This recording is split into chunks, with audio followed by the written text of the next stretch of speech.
الحمدللہ رب العالمین والصلاة والسلام علی سید الانبیاء والمرسلین اما بعد فاعوذ باللہ السمیع العلیم من الشیطان الرجیم بسم اللہ الرحمن الرحیم السلام علیکم ورحمۃ اللہ وبرکاتہ۔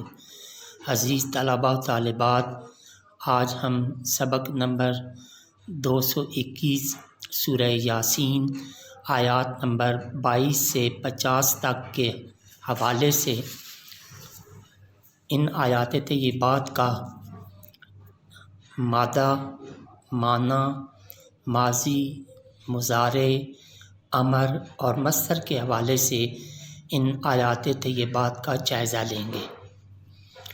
تغنی، مادہ غین نون یا، معنی کام آئے، ماضی اغنا، مضارع یغنی، امر اغنے، مصدر اغناء، محضرون، مادہ ہا ضاد را، معنی حاضر کیے جائیں گے، ماضی احضرا، مضارع یحضر، امر احضر، مصدر احضار، وفجرنا، مادہ فا جیم را، معنی اور جاری کیے ہم نے، ماضی فجرا، مضارع یفجر، امر فجر، مصدر تفجیر، عادہ،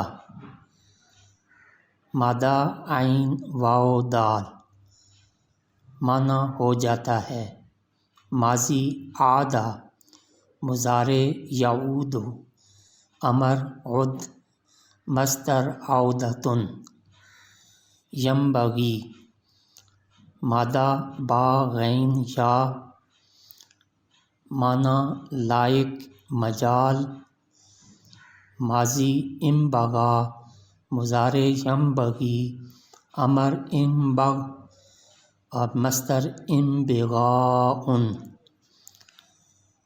ینقذون، مادہ نون قاف زا، معنی چھڑائے جائیں گے، ماضی انقذا، مضارع ینقذ، امر انقذ، مصدر انقاذ۔